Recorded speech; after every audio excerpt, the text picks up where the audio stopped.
Was Bitcoin created by the US government? We answered that plus much more in today's episode. So stay tuned for all the mayhem.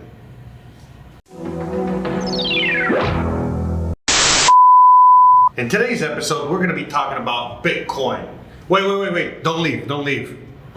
Okay? Hold on. I promise you guys are going to like this, okay? Knowledge. We're going to be talking about whether or not the US government created Bitcoin. All right? And we're going to get a little bit deeper into this. And the reason I'm making today's episode is because I know there's a lot of you guys out there that are not real big crypto fans or Bitcoin fans.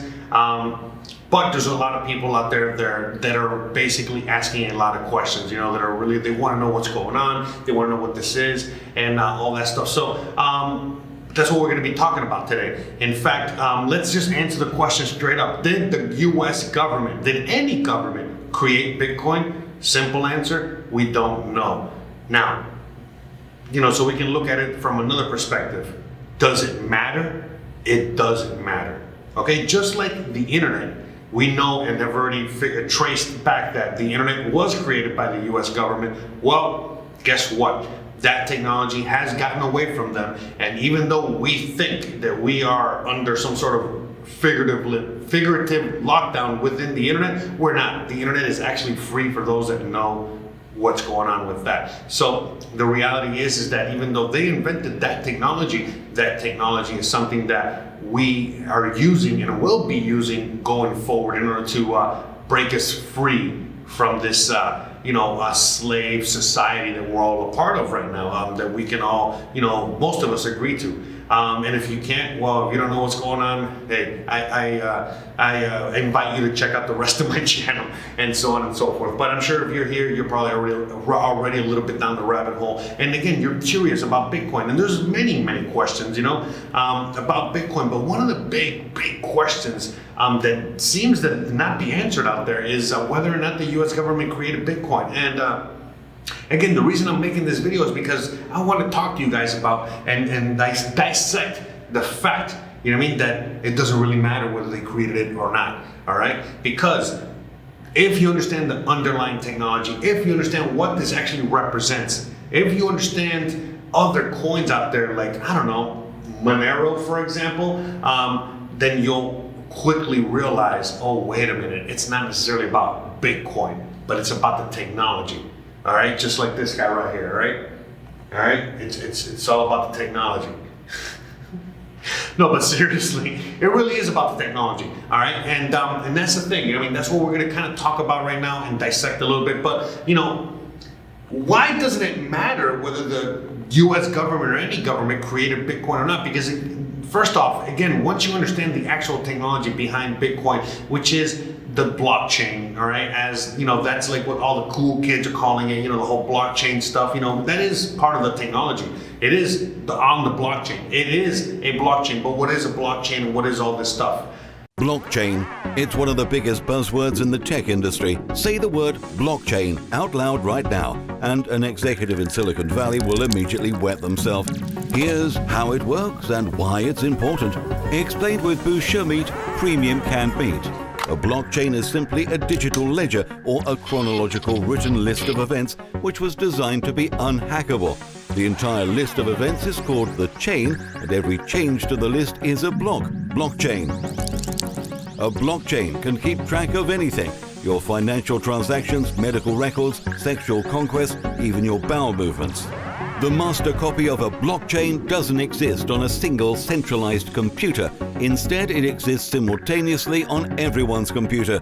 And if you want to make a record of something on the blockchain, all participants must agree that the change is valid. This means that anyone who wanted to hack the blockchain or falsify a record would have to hack tons of computers all at once all over the world at the same time. Blockchain was first used to launch the Bitcoin currency, but it's more than just a tool for you to buy DMT on the dark web. Blockchain has the potential to disrupt any institution, such as the banking industry, that relies on trustworthy records. That includes political elections, apps like Uber and Airbnb, medical records, music streaming, the list goes on. The inventor of the web, Tim Berners-Lee, believes that blockchain may even disrupt the internet itself. providing the foundation for a new, more private and secure internet. Isn't that exciting? We're not going to just dissect that here. We're not going to talk about it here. But basically what it is just a digital ledger. Yeah, it's just a ledger. What is a ledger? A filing cabinet, okay? So again, it seems like it's boring right off the bat, and that's the whole point. It is boring. That's what it's supposed to be, all right? It's not supposed to be exciting. It's supposed to be currency. It's supposed to be a way in which we can transfer wealth back and forth and protect ourselves from governments printing into oblivion.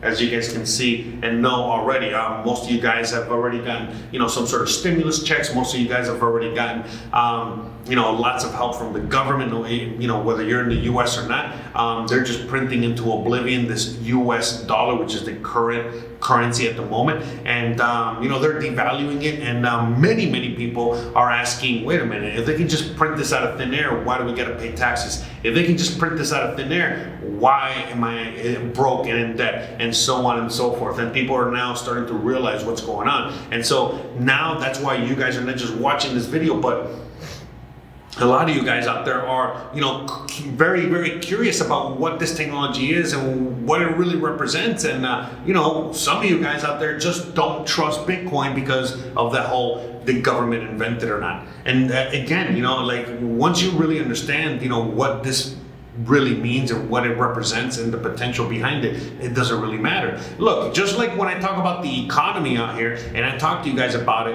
I'm not here saying, oh my God, this is doom and gloom, everything's gonna fall, everything's gonna crash, it's all gonna be over tomorrow.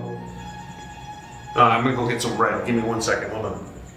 A few moments later.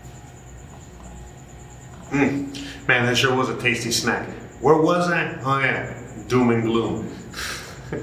Anyways, it's really not all doom and gloom, okay? Like everyone says, the reality is that if you know what's going on, that we're gonna go into hyperinflation and we haven't even started yet, well, then fully well that you can fully take advantage of this and buy certain assets out there that are gonna continue to increase in value, and eventually you'll be able to trade it for something that is actually valuable and worth something. So, the reality is that, Bitcoin, represents something way bigger, a lot more, than, just what you think it is. It's a digital currency. But what is a digital currency? Well, the dollar is already a digital currency.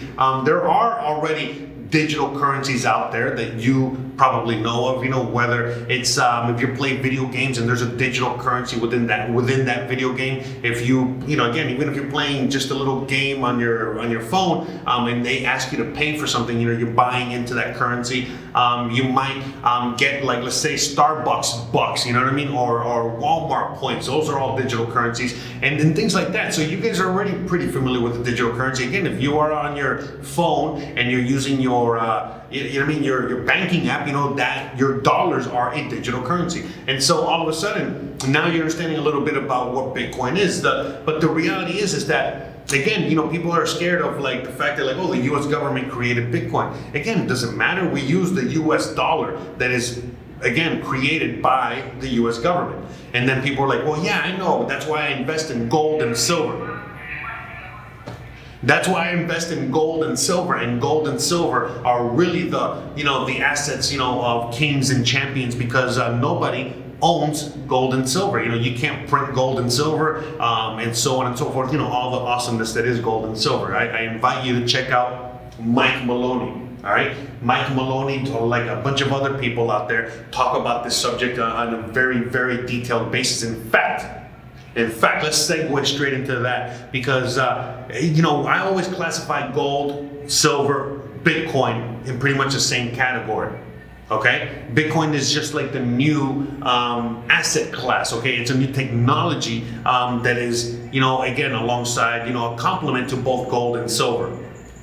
But as you guys can see here, Mr. Mike Maloney, he talks about this in depth a lot, and I'm always telling you guys to go watch him. Now that you guys have him right behind me, you guys can really go see him. In fact, let's watch a little bit of the hidden secrets of money, okay?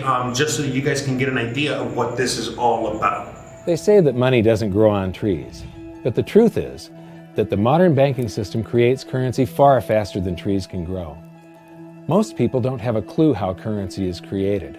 Economists and bankers make it sound so complex that people think they can't understand it. But I'm going to strip our monetary system down to its essence so that you can see the scam behind the curtain and just how it affects you. Every modern society creates currency in pretty much the same way. But since the US dollar is the majority of the world's currency, I'm going to use the United States as our example. It all starts when some politician says, "Vote for me and I'll make sure the government provides you more free stuff than my opponent will." But there's no such thing as a free lunch. So to provide that supposedly free stuff, the politicians vote for the country to spend more than its income. This is called deficit spending. To pay for that deficit spending, the Treasury borrows currency by issuing a bond. So what's a bond? If you think about it, a bond is really nothing but a glorified IOU. It's a pretty piece of paper with numbers printed on it that says, "Loan me $1 trillion today, and I promise over a 10-year period I'm going to pay you back that $1 trillion plus interest." But what you need to understand is that Treasury bonds are our national debt. These glorified IOUs are to be paid back by you and I and our descendants through future taxation. Therefore, when the government issues a bond, it steals prosperity out of the future so that it can spend it today. The Treasury then holds a bond auction, and the world's largest banks show up and compete to buy part of our national debt and make a profit on it by earning interest. You'll notice that as we move through this process, the big banks are there, taking a cut every step of the way. This isn't by chance, as you'll see shortly. Then, through a shell game called open market operations, the banks get to sell some of those bonds to the Federal Reserve at a profit. To pay for the bonds, the Federal Reserve opens up its big old checkbook and writes bad, bogus, counterfeit checks that should bounce because they're drawn on an account that always has a zero balance. There isn't one penny in there. To quote from the Boston Federal Reserve, "When you or I write a check, there must be sufficient funds in our account to cover that check. But when the Federal Reserve writes a check, there is no bank deposit on which that check is drawn. When the Federal Reserve writes a check, it is creating money." The Fed then hands those checks to the banks, and at this point, currency springs into existence. The banks then take that currency and buy more bonds at the next Treasury auction. But what is a check? A check is also an IOU. When you write a check, you're making a note that says, "Here's my IOU for cash. All you have to do is go to the bank and pick it up." Now, it's very, very important that you understand this process because we're going to come back later and show you the devastating effect this has on you. The Treasury issues IOUs, bonds. The banks then buy those IOUs with currency. The Federal Reserve then writes IOUs, checks, and hands them to the banks in exchange for the Treasury's IOUs, the bonds. And currency is created. So what's really happening is the Federal Reserve and the Treasury are just swapping IOUs, using the banks as middlemen, and abracadabra, presto, currency magically springs into existence. This process repeats and repeats over and over again, enriching the banks and indebting the public by raising the national debt. The end result is that there's a buildup of bonds at the Federal Reserve and currency at the Treasury. This process is also where all paper currency comes from. The Federal Reserve and the government mistakenly call it base money because they didn't watch episode 1 of this series and they don't know the difference between money and currency. But I will correctly refer to it as base currency because it is not money. It is currency, and as we've learned, there is a big difference. Money has to be a store of value and maintain its purchasing power over long periods of time. We learned in episode 1 that earlier in our history, our paper currency was just a claim check. It was a representation for real money of intrinsic value, the gold and silver that was held on deposit at the Treasury. You could walk into any bank and slap your currency, like say a $20 bill, on the counter and redeem it for real money, a $20 gold piece. But now, this base currency that's piling up back here is really nothing but a receipt or a claim check on an IOU, that bond. So it's really nothing but a supply of numbers. The Treasury then deposits the newly created currency into the various branches of the government, and the politicians say, "Hey, thanks for that." And the government does some deficit spending on public works, social programs, and war. The government employees, contractors, and soldiers then deposit their pay in the banks. Now, this may come as a shock to you, but when you deposit your currency with the bank, you're not actually depositing it into an account to be safely held in trust for you. Instead, you're actually loaning the bank your currency, and within certain legal limits, they can do with it pretty much anything they please. This includes gambling in the stock market and loaning it out, at a profit, of course. Now this is where the machine of currency creation really gets cranking, because this is where something called fractional reserve lending comes into play. Fractional reserve lending is exactly what it says. The banks are allowed to reserve only a fraction of your deposit and loan the rest out. Although reserve ratios may vary, I'm going to use a 10% reserve ratio as our example. If you deposit $100 in your account, the bank can legally take $90 of it and loan it out without telling you. The bank must hold $10 of your deposit in reserve just in case you want some of it. These reserves are called vault cash. But why does your bank account still say you have $100 if the bank has stolen $90 of it? Because the bank left IOUs it created, called bank credit, in its place. Now I know this sounds crazy, but here it is in black and white from the Fed. Commercial banks create checkbook money when they grant a loan simply by adding new deposit dollars in accounts on their books in exchange for a borrower's IOU. These are nothing but numbers that the banks type into their computers. And even though these bank credit IOU numbers are very different from base currency numbers, because they only exist in computers, they are still currency. So now there is $190 in existence. Now the reason people take out loans from the banks is to buy something. They're going to buy a house or a car or something like that. So the borrower takes the $90 that the bank loaned to him from your account, and he pays the seller of the item. But then the seller deposits that currency into his account, and his bank loans out 90% of that and leaves bank credit numbers in its place. So now there's $271 in existence. This process repeats and repeats until under a 10% reserve ratio, an initial deposit of just $100 can create up to $1,000 of bank credit, all backed by $100 of vault cash, just 10%. But as I said, reserve ratios vary wildly. On some deposits, it's 10%, on others, it's 3%, and on some forms of deposits, reserve requirements are 0. The result is that the expansion of the currency supply by the banks is far greater than even this example would lead you to believe. So once again, when currency is deposited in the banks get to lend it out, and then it gets redeposited and relent, redeposited and relent, redeposited and relent over and over again, creating bank credit all the way. This is where the vast majority of our currency supply comes from. In fact, 92 to 96% of all currency in existence is created not by the government, but here in the banking system. Now, massive amounts of currency spewing into society may at first sound like a fun idea.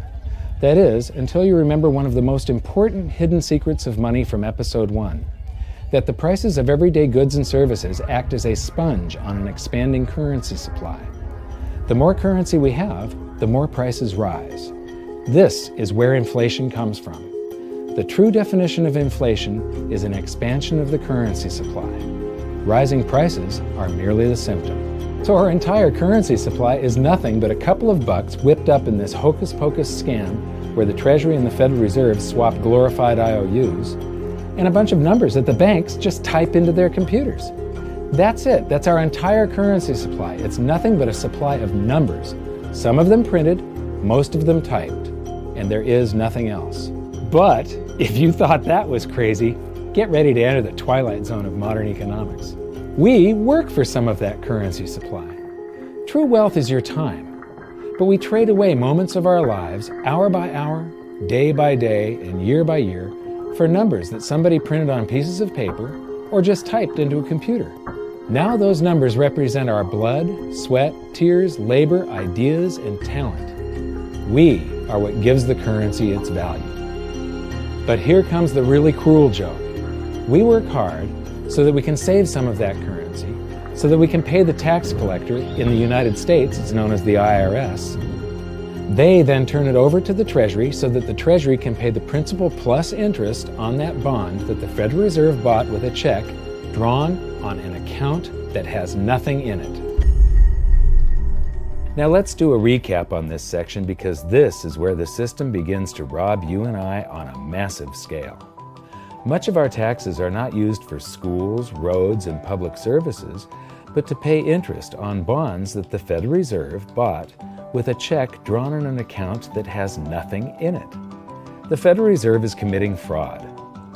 But here's one of the biggest secrets of them all. Before the establishment of the Federal Reserve, there was no need for personal income tax. The Federal Reserve was created in 1913, and that very same year, the Constitution was amended to allow income tax. Do you really think this was just a coincidence? Ask yourself how much income tax you've paid over your lifetime. Much of it has been silently siphoned away into the hands of those who own the system. Yes, this system has owners. Who they are is an even bigger secret that we'll get to shortly. But first, we need to understand the mumbo-jumbo of the so-called debt ceiling. It's all based on a huge paradox. There was interest due on that bond, and there was interest due on every one of those loans that the banks made. That means that there is interest due on every dollar in existence. Let me ask you something. If you borrow the very first dollar into existence, and that's the only dollar that exists on the planet, but you promise to pay it back plus another dollar's worth of interest, where do you get the second dollar to pay the interest?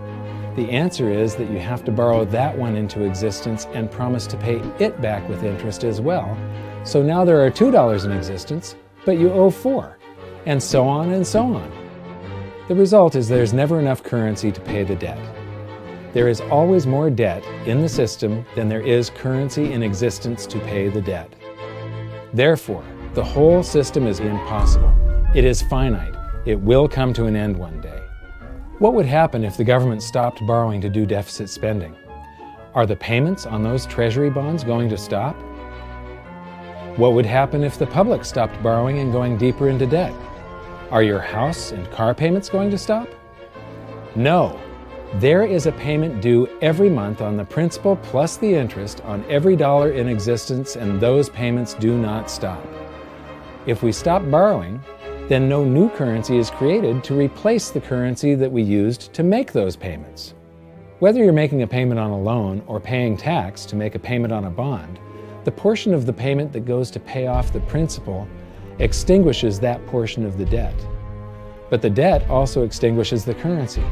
Currency and debt are like matter and antimatter. When they meet, they annihilate each other.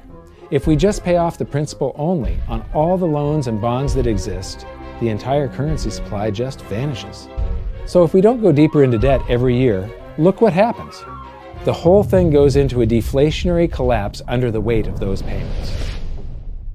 Politicians and pundits alike talk about balancing the budget, paying down the debt, and living within our means. They don't understand that that is deflationary. It is impossible to do under our current monetary system without collapsing the whole economy. This is why any talk of a debt ceiling is not only ridiculous, it's delusional. The system is designed to require ever-increasing levels of debt just to continue. And that's why politicians will always kick the can down the road and raise this so-called debt ceiling over and over again until the whole system finally collapses under its own weight. In other words, they don't want it to collapse on their watch. The Founding Fathers of the United States knew the dangers of central banking and fought to free themselves from this very thing. The Revolutionary War started out as a tax revolt, but now we must pay tax just to have a monetary system. Having just suffered through the hyperinflation of the continental dollar, which was printed into oblivion to finance the Revolutionary War, they understood the dangers of fiat currency and debt-based monetary systems. So to protect future generations from institutional theft and out-of-control government, they wrote into the Constitution that only gold and silver can be money for the simple fact that you can't print them. Our current system is not only unconstitutional, but it robs us of the liberty and prosperity our forefathers fought and died for. We are all feeling the effects of ignoring the Constitution right now. By forcing more currency into circulation, our purchasing power is diluted. Inflation is a slow and insidious stealth tax that is simply the result of this debt-based monetary system. This system empowers and benefits those who create the currency and receive it first, as they get to spend it into circulation before it has an effect on the economy. They're stealing purchasing power from you and transferring it to the banks and the government every hour of every day because of this false monetary system. And it's not like the people at the top don't know this. To quote the Federal Reserve, the decrease in purchasing power incurred by the holders of money due to inflation imparts gains to the issuers of money. This is a fraud. It is a pyramid scheme, it is a Ponzi scheme, it's a scam, and it's a lie. Our entire monetary system is nothing but a form of legalized theft. But here's the biggest con job of them all. The Federal Reserve is not federal, it has stockholders. There is no federal agency that has stockholders. What's a stockholder? A share of stock represents a percentage of ownership in a corporation. So the stockholders are the owners of that corporation. Therefore, the Federal Reserve is a private corporation with owners. And you can see it for yourself if you go to the Federal Reserve's website, and it will say, the stockholders receive an annual dividend of 6%. Now, we know that the stock in the Federal Reserve was originally issued to the largest banks in the United States. But because of mergers and acquisitions through the years, you can't actually trace who owns the stock in the Federal Reserve. That's a very closely guarded secret. My guess would be that the owners are those primary dealers, the banks that get to make a profit by selling part of our national debt, those bonds, to the Federal Reserve, who buys them with a check from nothing. Then we pay tax to pay the principal and the interest on those bonds so that the Federal Reserve can pay the banks a 6% dividend. Don't be alarmed if you don't quite comprehend the deception of this system at first glance. Very few people do. It is purposely complex. The economist John Maynard Keynes once wrote, "By this means, government may secretly and unobserved confiscate the wealth of the people, and not one man in a million will detect the theft." I believe that presented correctly, anyone can understand this system, regardless of how complex it is. So let's do a recap and break it down even more. The way the system works is that, step 1, the government creates glorified IOUs. These bonds increase our national debt and put the public on the hook to pay it back. Step 2, IOUs are swapped to create currency. The Treasury sells the bonds to the banks. The banks then turn around and sell our national debt at a profit to the Federal Reserve, which they probably own. The Federal Reserve then opens its checkbook that doesn't have a penny in it and buys those IOUs with IOUs that it writes, checks, on a checking account that has a zero balance. Then they give those checks to the banks and currency just springs into existence, and then the whole process repeats. This results in a buildup of bonds at the Federal Reserve and currency at the Treasury, which is really just a supply of numbers. The Treasury then deposits the numbers in the various branches of the government, and we get to step 3. The government spends the numbers on promises, public works, social programs, and war. Then the government employees, contractors, and soldiers deposit their pay into the banks, and we get to step 4, where the banks multiply the numbers by magically inventing more IOUs through fractional reserve lending, where they steal a portion of everyone's deposit and lend it out. That currency gets redeposited, and then a portion is stolen again, and the process repeats over and over, magnifying the currency supply exponentially. Then we work for some of those numbers, which brings us to step 5, where our numbers are taxed. We pay tax to the IRS, who then turns our numbers over to the Treasury, so the Treasury can pay the principal plus the interest on bonds that were purchased by the Federal Reserve with a check from nothing. Then we get to step 6, the debt ceiling delusion. The system is designed to require ever-increasing levels of debt and will eventually collapse under its own weight because politicians always kick the can down the road. They don't want it to collapse on their watch. And finally, step 7, the secret owners take their cut. The world's largest banks own the Federal Reserve. Those banks make a profit selling our national debt to the Fed. They make a profit when the Fed pays them interest on the reserves held at the Fed, and the Fed pays them a 6% dividend on their ownership of the Fed. This system is fundamentally evil. It funnels wealth from the working population to the government and the banking sector. It is the cause of the artificial booms and busts of modern economies, and it causes great disparity of wealth between the rich and the working class. And it is only possible because we no longer use real money, we use currency. But worst of all, it is a form of enslavement. Bond is the root word of bondage. Whenever a government issues a bond, it is a promise to make us pay tax in the future. Nobody asked you if you wanted to pay tax today for the prosperity we all enjoyed in the last century. Nobody is asking our children if they want to work hard in the future to pay for the prosperity we're enjoying now. George Washington once wrote to James Madison, "No generation has the right to contract debts greater than can be paid off during the course of its own existence."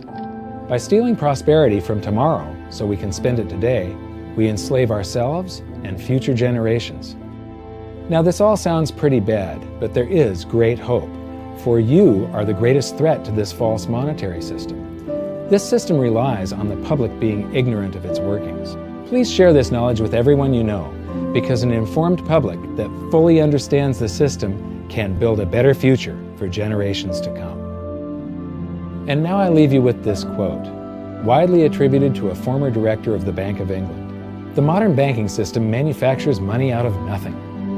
The process is perhaps the most astounding piece of sleight of hand that was ever invented. Banking was conceived in inequity and born in sin. Bankers own the earth. Take it away from them, but leave them the power to create money and control credit, and with the flick of a pen, they will create enough money to buy it back again. But if you want to continue as the slaves of bankers and pay the cost of your own slavery, let them continue to create money and to control credit. This is the Federal Reserve in Washington, D.C. It's located on Constitution Street, and that is just as much of a joke as the New York Fed being located on Liberty Street. Both of them are unconstitutional, both of them limit our liberty, and they transfer wealth away from us every second of every day to the Federal Reserve, to the government, and to the banking sector. You are now among the 1 in a million who can detect the theft of your prosperity. So the big question is, what can you do about it? 1. Watch this video until you can describe and teach it to others. Those who understand this system can make preparations for its unavoidable collapse and protect themselves. History shows that those who don't will probably be wiped out. 2. Share this video with everyone, especially those you care about. All it takes is a mouse click or two to get this message in front of millions. Post this video on Facebook, tweet it, email it to loved ones. Please share it wherever you can. So, once you really understand what is money, what is currency, what the difference is. Bitcoin is money and currency, okay? Same thing as gold and silver. They can be used as both. But paper money is only currency and nothing else, okay? In today's world, we call it money, and there's always this constant confusion over the both. But, again, you need to make yourself aware of what the difference is. Once you understand, once you understand simple facts like what Bitcoin is, Bitcoin is decentralized. US money, any kind of paper money is centralized. Again, so what does that mean? Centralized means that a government entity, a corporation, some group or body of people control it. Decentralized means that nobody controls it. Okay, so that's why gold and silver are also decentralized. Okay, but again, they can be accumulated and start to get centralized. Okay, Bitcoin as well. But the thing about the beauty about what Bitcoin is the fact that, let's just say that Bitcoin gets taken over, meaning that a few entities out there buy up the large majority of the Bitcoin. Well, first of all, it's going to be a supply and demand thing in which, the supply is going to be even less than the supply that already is. Again, since another awesome fact about Bitcoin, since there's such a little supply of it and there's no real printing of it like there is with the US dollar, then all of a sudden, you get what I'm saying? That helps a lot with the inflation, because there's no, there's already built-in inflation. Hold on, let me go kill a cricket.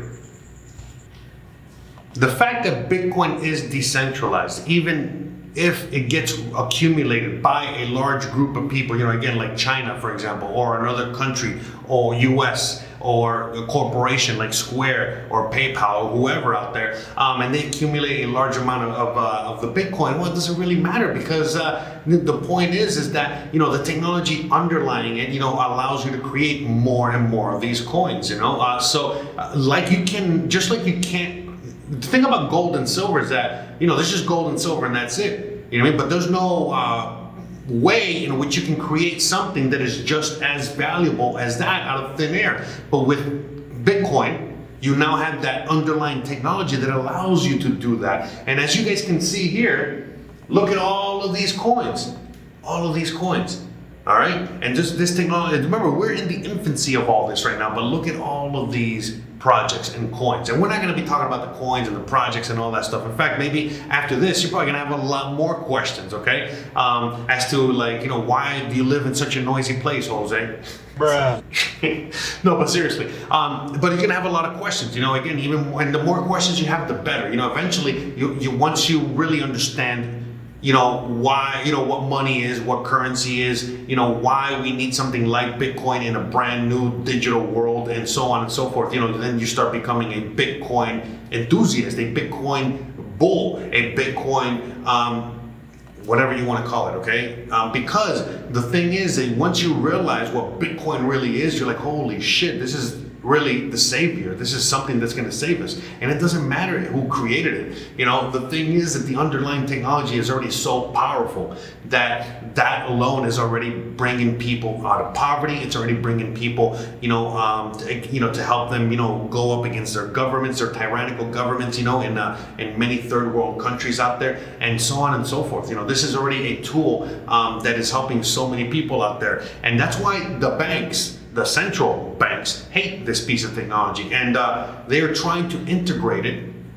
They're trying to, in a sense, say, hey, Bitcoin's great, but you should use our bank coin, or you should use our Fed coin, our US dollar coin, or something like that. And they're just trying to piggyback off of what this technology is and what this stuff really is, so that people say, this Bitcoin stuff's great, but I don't know who created it, but at least I know who created this Bank of America coin, and I trust them. Bruh. But again, how can you trust these entities after everything that they've done, all of these central banks, and every government out there included?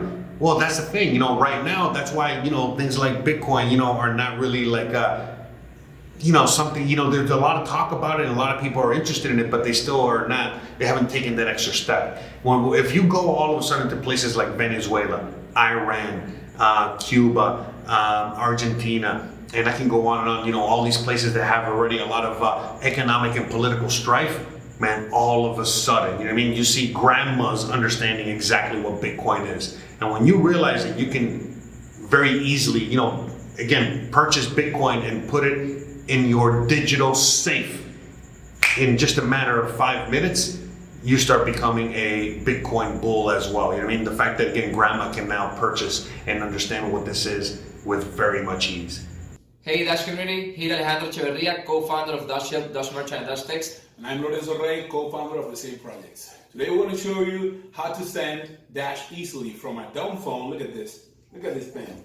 The screen is even broken. This thing is like 12 years old or something like that. We're going to send some Dash to Alejandro's wallet right now. Dash Text is almost ready for launch. The product is ready and it's already live in one carrier, the biggest carrier in Venezuela, Movistar. It's already working, and the other two carriers should be activating our shortcodes very soon. So let me repeat, we're going to send Dash from this dumb phone using Dash Text to this smartphone. So check it out. So as you guys can see, I already typed Alejandro's address in this message, so I'm going to send it to the Dash Text number so I can make the payment. Okay, the message is sent. Of course, for security purposes, and if you make a mistake, we send a verification message so you can confirm that you're sending the right amount or to the right address. So it should be arriving very shortly. There it is. So let's check the inbox.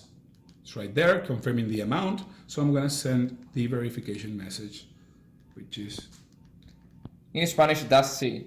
exactly. Okay. So today is October 20, 2018. Sending to the same number. And the message is sent. Should arrive very shortly. Let's focus in, and that's it. And there I it is. received the Dash. So the first transaction from Dash Text to a smartphone wallet. Exactly. Pretty We're so exciting. excited to bring this to you guys. It's coming very soon. As soon as one more carrier activates our shortcut, we'll be live. We'll hopefully be at the end of October. So Stay tuned. Bye-bye. So again, it really doesn't matter if Bitcoin was invented by the government or not. Just like it doesn't matter that the internet was invented by the government or Al Gore or whoever. As long as it's out there and it exists. Same thing as like a cell phone. It's great to know what makes this technology tick. It's awesome to know what makes this technology run and all this stuff. But is it necessary? In fact, when you pick up your phone, does it matter? You're really looking into how this works? No, you just want it to work.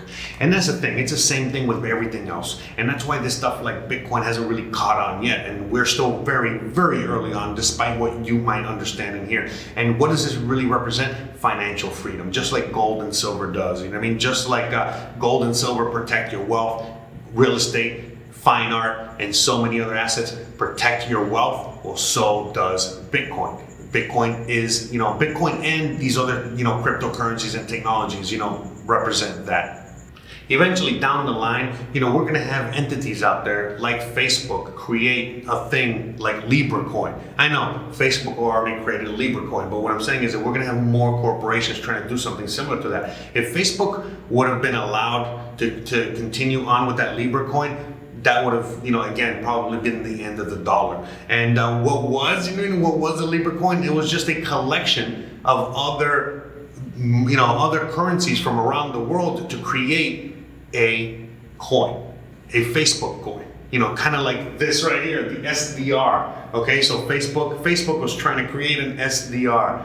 All right, how insane was that? So obviously they said, no, what are you doing? Are you crazy? So, again, we're very quickly moving in the direction of adoption, whether you like it or not. So you might as well, be on the train. You might as well be, on the bandwagon before there's nobody on the bandwagon, because eventually you're going to be, one of the last ones on the bandwagon. That's the last thing you want. You definitely want to be on this, train and on this, you want to know about this way before everybody else. You don't want to be the last one to know. And like I said, today, there was, today, the reason I'm really making this video is, like I said, because I already know, because just like clockwork, these things go in cycles. Everybody's already, about to start, asking about Bitcoin, about to start asking all these questions, about to really inquire about what Bitcoin is, what does it represent, how, all these things, okay? The price of Bitcoin is about to start jumping up, okay? We're now sitting at, late October of 2020, and we're already seeing, prices in the 13,000, okay?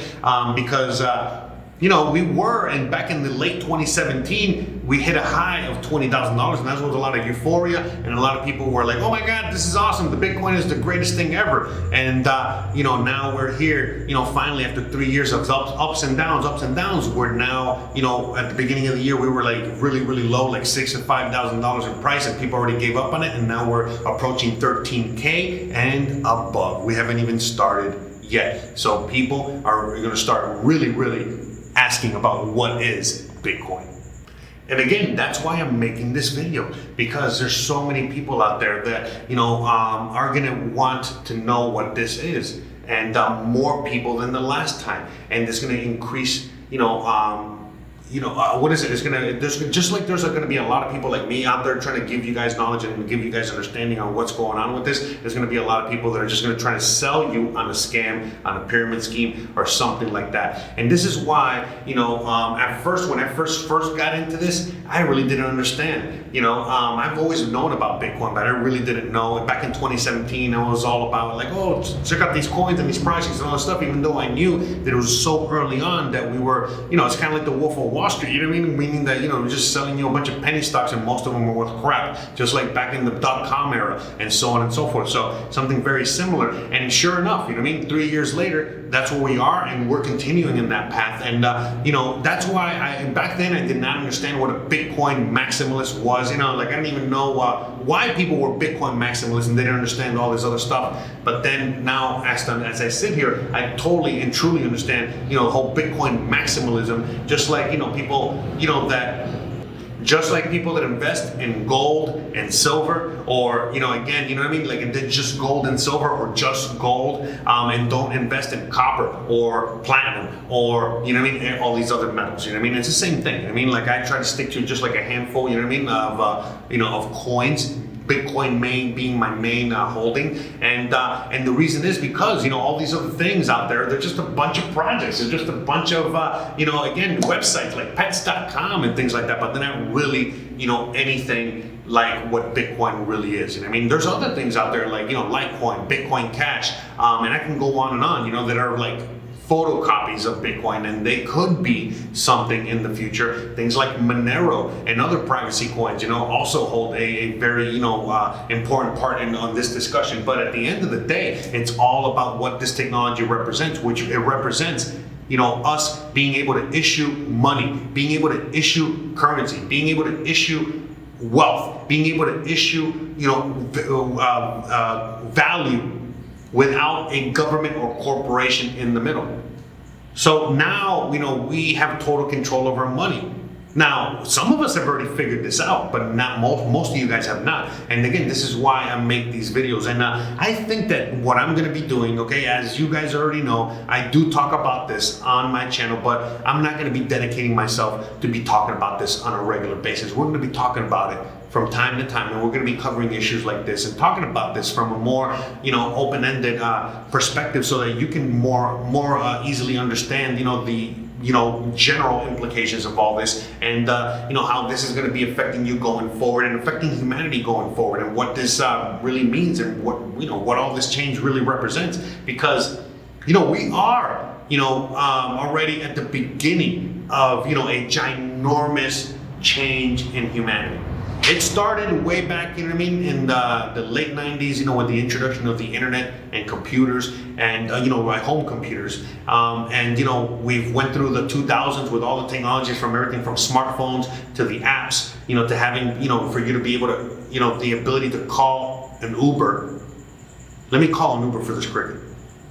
Like I was saying, like an Uber, which by the way, before I forget, you might not even be able to listen to the cricket. I hope not, because I'm gonna see if I can edit it out. At least it's kind of like a funny episode-ish. Aren't they all? Okay, but anyways, all these new technologies that keep coming on board, whether it's VR or whatever, I can keep going on and on. So we're just beginning on this journey, okay? We have a lot, to cover, a lot to, to create and discover, and we're only at the very, very beginning of this new renaissance. And the thing is that this new renaissance is something that's going to provide freedom for people like you and me, and it's going to take that power and that, basically that power away from all these other entities that have it now, mainly the central banks and governments. All of a sudden, central banks and governments are not going to have the power that they've had up until now. Things are going to be changing very drastically, very quickly, and we can already see it. That's why you're seeing all of the things with the virus. You're seeing all of the lockdowns. You're seeing everything that's going on around the world. Everything that happened in 2020 was no accident. Most of you guys already know it's a planned event. And what does it all mean? Again, because they're issuing in a brand new era, a brand new everything. And this whole cryptocurrency thing is part of that agenda. That's why a lot of people are scared of it and don't want anything to do with it, because they think that they have total control over it, which they don't. Okay? They are trying to control it, just like we are trying to control it as well. And so now, behind the scenes, there's like a huge wrestling match between a bunch of techie, nerdy people like me and some of you guys out there, and these government entities and these banking entities. And these people are old dinosaurs. You can call them lizards. But, you know, the reality is that, you know, you can't teach an old dog new tricks. And a lot of us out here, you know, we're young bucks. And even though I'm like 40 years old and I'm still, you know, I'm not a young buck anymore, I'm young enough where I can do a lot more damage than an 80-year-old, okay? An 80-year-old banker or something like that. That has no idea what the technology is, has no idea what any of these things are, and they're just following orders. And again, imagine all the youth, you know, anyone that's not a millennial, but a Zoomer, and even younger than that, whatever the hell that would be. You know, all these kids that have already grown up with this technology, they're literally using this technology on a daily basis, and most of you guys don't even know what the fuck it is.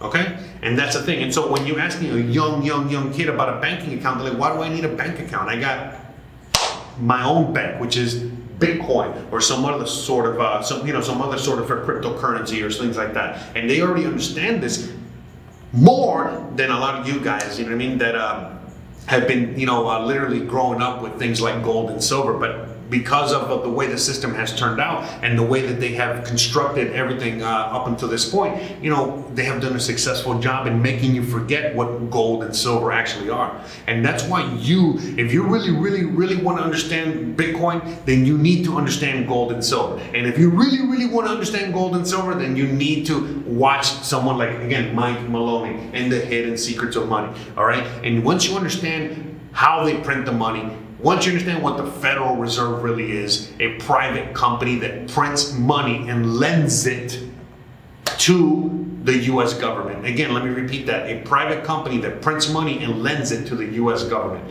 Once you understand that whole dynamic and that the banks actually run the world, then is when, you know, your eyes actually really start to truly open and you really start understanding everything else. Everything else. So guys, I really hope that you enjoyed today's episode talking about Bitcoin, but talking about Bitcoin in a completely different way. We're not talking about price, you know, we're not talking about, you know, any of the other shit that all the other YouTubers, you know, that are Bitcoin YouTubers talk about. We're actually talking about it from a completely different perspective. And from now on, that is a perspective we're going to be talking about it, okay? I know most of you guys already know that is more of the avenue in which I talk about this stuff and shit like that. But again, if we're going to be talking about all of the other subjects that we talk about on this channel, about, like, you know, who's in power, about what's controlling things, about how to get out, how to, you know, all of these, then you need to know about this, okay? Because again, you know, to follow up on last episode in which, you know, I was talking more about how I came out here and talking about, you know, being an expat and stuff like that. Listen, guys, if it wasn't for something like Bitcoin, there was no way in hell I would be talking to you today. Bitcoin saved my motherfucking life, and that's just a fact, okay? And we're gonna be talking more about that in future episodes, and I'm gonna tell you exactly how it did. Just like it saved my life, it saved a bunch of other people's lives out there, and that's the truth, okay? And once you really understand it from that perspective, then you're like, holy shit, okay, I get it. Okay, let me just put it to you like this. When I lost everything, one of the only things I did not lose, besides my mind, was my Bitcoin, because I just couldn't get it. Okay, when a lot of you guys are trying to ask me, you know, are asking me simply, hey, how can I cross to Mexico or to another country if I got all of my money in gold and silver and other hard assets? They're very easy. You know, you very simply transfer it, convert it into Bitcoin or some other crypto, but Bitcoin. You convert it to Bitcoin, put it on a USB drive, and cross your border.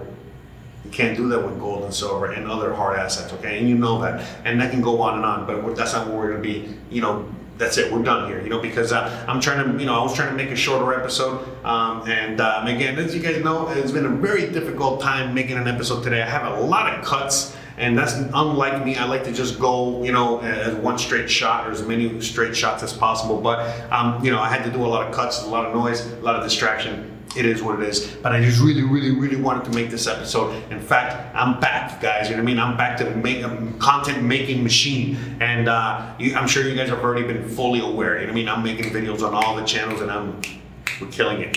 So, guys, that's it. We gotta go. If you want more of Jose, please check out my website.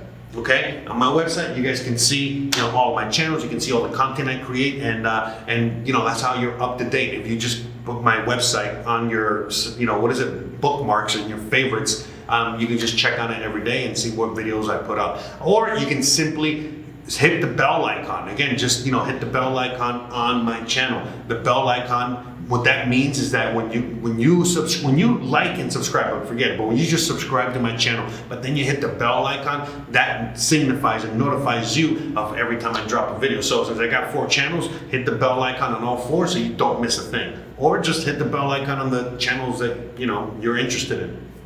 Whatever. Anyways, guys, you already know what's up. Thanks again for watching. Don't forget to please like, please subscribe, please share, please hit that bell icon, but more importantly than anything else, please stay awesome. And if you really enjoyed this in a video, and if you enjoy this kind of content and you really want others to also know more about this, share the videos, because guess what, guys? YouTube is not doing me any favors. They're not sharing my videos. They are not helping me at all with the algorithm. But they're definitely helping me with strikes, so, shout out to them. So please, you know what I mean? Like, that's why you also need to check out the website, because once you're on the website, you'll get to see everywhere I am in case one day I go missing, in case YouTube, says, hey, bye.